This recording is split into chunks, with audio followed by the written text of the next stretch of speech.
নমস্কাৰ, মোৰ নাম শ্ৰী বনশ্ৰী দাস। আমি পিভি আলিয়া এইচ স্কুলৰ ষ্টুডেণ্টছ আৰু এওঁলোক মোৰ টিমমেটছ। নমস্কাৰ, মোৰ নাম জ্যোতিকা দাস। নমস্কাৰ, মোৰ নাম নমস্কাৰ, মোৰ নাম আশাদুল আলী। নমস্কাৰ, মোৰ নাম কুনাল দাস।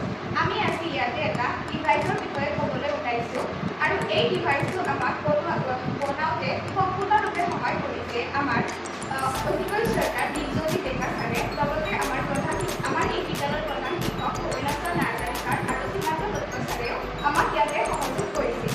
এই ডিভাইচটো সম্পূৰ্ণৰূপে চলে IoTৰ সহায়ত। IoTৰ ফুল ফৰ্ম হৈছে ইণ্টাৰনেট অফ থিংছ। IoTৰ দ্বাৰা আমি কোনো এটা ডিভাইচ ইণ্টাৰনেটৰ সহায়ত কণ্ট্ৰল কৰিব পাৰোঁ। এই ডিভাইচটোত কেইবাটাও অংশ আছে। সেই অংশকেইটা হ'ল node M2, ESP11, relay module, soil moisture sensor আৰু ৱাটাৰ পাম্প।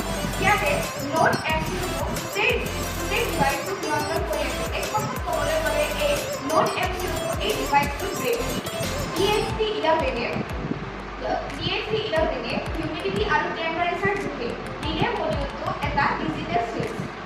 ছইল মইশ্চাৰ চেঞ্চাৰটোৱে মাটিখিনিত পানীৰ পৰিমাণ আছে নে নাই তাক জোখে আৰু ৱাটাৰ পাম্পটোৱে উদ্ভিদজোপাত পানী যোগান ধৰে। এই ডিভাইচটো প্ৰস্তুত কৰাৰ